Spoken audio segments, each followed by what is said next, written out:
चेहरे पर मुस्कान, पर्सनालिटी में जिंदा दिली, हमेशा पॉजिटिव एटीट्यूड कैरी करने वाली जैकलीन फर्नांडिस के बारे में कभी आपने ऐसा सोचा है कि उन्हें भी काफी स्ट्रगल से गुजरना पड़ा है। ये श्रीलंकन ब्यूटी भले ही कैमरा के सामने स्विच ऑन कर देती है अपना स्माइल एंड हैप्पी फेस, लेकिन बंद दरवाजों में जैकलीन के मन में भी बहुत कुछ है जो शायद उनके फैंस को नहीं पता। लेकिन अब जैकी ने एक इंटरव्यू में खोले अपनी पर्सनल लाइफ को लेकर कुछ राज। अपने स्ट्रगल पर बोली जैकलीन फर्नांडिस, दुखी और डिप्रेस रहना आसान है, खुश रहना नहीं। उन्होंने अपने एक इंटरव्यू में साफ किया है कि कैसे उनके इस पॉजिटिव एटीट्यूड और स्माइलिंग फेस के चलते उन्हें कई बार लोगों से वो सम्मान नहीं मिलता जो मिलना चाहिए। पिंक विला को दिए इंटरव्यू में जैकलीन से पूछा गया कि आप हमेशा हैप्पी रहती है, लेकिन जब आपको अपने बिहेवियर का दूसरा रूप दिखाना पड़े तो क्या ये मुश्किल भरा होता है। इस सवाल पर जवाब देते हुए जैकलीन ने कहा, हमेशा खुश और पॉजिटिव रहने की सबसे नकारात्मक और परेशान करने वाली बात है कि जब भी आप कुछ अपने तरीके से करना चाहते हैं या अपनी कोई बात रखना चाहते हैं, कोई भी आपको सीरियसली नहीं लेता है। सबको लगता है कि आप किसी भी तरीके से कोई काम करो, ये बाद में उस पर अपनी रजामंदी दे ही देगी। मेरे साथ ये कई बार हुआ है कि जब मैं कोई चीज अपने तरीके से करना चाहती हूँ या अपने लिए कोई स्टैंड लेना चाहती हूँ तो लोग उसे उस तरीके से नहीं लेते, शायद इसलिए क्योंकि मेरा एटीट्यूड उतना कड़क नहीं है। मैं हमेशा खुश रहने की कोशिश करती हूँ और मैं बता दूं कि ये बहुत मुश्किल काम है। हमेशा खुश रहना बहुत मुश्किल है, जबकि दुखी और डिप्रेशन में रहना बेहद आसान है। जब आप दुखी और डिप्रेस रहते हैं तो आपको बहुत सारा अटेंशन मिलता है। हर कोई आपके बारे में पूछता है, क्या हुआ, अरे ये बड़ा दुखद है।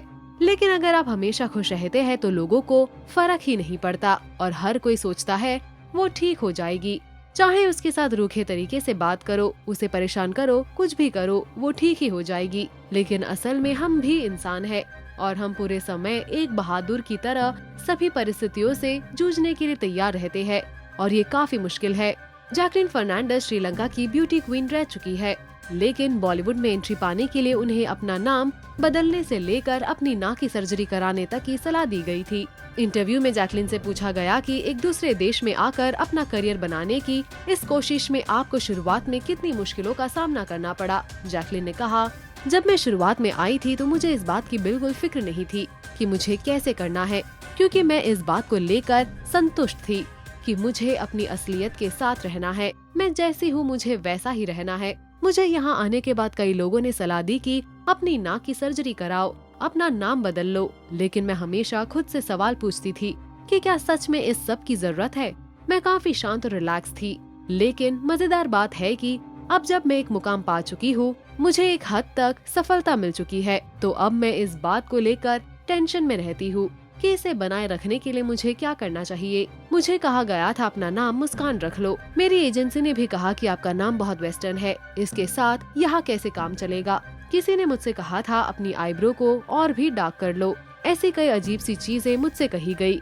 नाक की सर्जरी की बात सुनकर मुझे काफी हंसी आई थी, क्योंकि यही एक ऐसा फीचर था कि जिसे देखकर मुझे लगता था कि ये बहुत अच्छा है, मेरी नाक बहुत अच्छी है। जैकलीन ने यहाँ ये भी बताया कि कैसे उनके फॉरेन एक्सेंट का फिल्म इंडस्ट्री के लोगों ने मजाक उड़ाया। जैकलीन ने कहा, अब भी ऐसे लोग हैं जिन्हें मेरे एक्सेंट से समस्या है। मैं भी सीखना चाहती हूँ, लेकिन ये भी सच है कि मैं यहाँ से नहीं हूँ। मैं कभी भी उस तरीके से हिंदी नहीं बोल सकती जैसे सोनाक्षी सिन्हा बोलती है। मैं जानती हूँ कि ये मेरी लिमिटेशन है, लेकिन इससे मेरी कोशिश कभी रुकी नहीं। एक बार मेरे साथ हुआ था जब मुझे बहुत बुरा लगा था। एक दिवाली पार्टी थी जिसमें मैं भारतीय पारंपरिक कपड़ों में थी। तब मेरे 3 एक्टर दोस्तों ने मुझे देखकर कहा, तुम इतनी कोशिश क्यों कर रही हो, तुम इंडियन नहीं हो। ये सुनकर मुझे बहुत बुरा लगा था। जैकलीन ने दिल खोलकर अपनी बात रखी है और हम इसे अप्रिशिएट करते हैं। इनकी स्ट्रगल स्टोरी सुनकर आपके क्या रिएक्शंस है? पोस्ट करिए अपने कमेंट्स।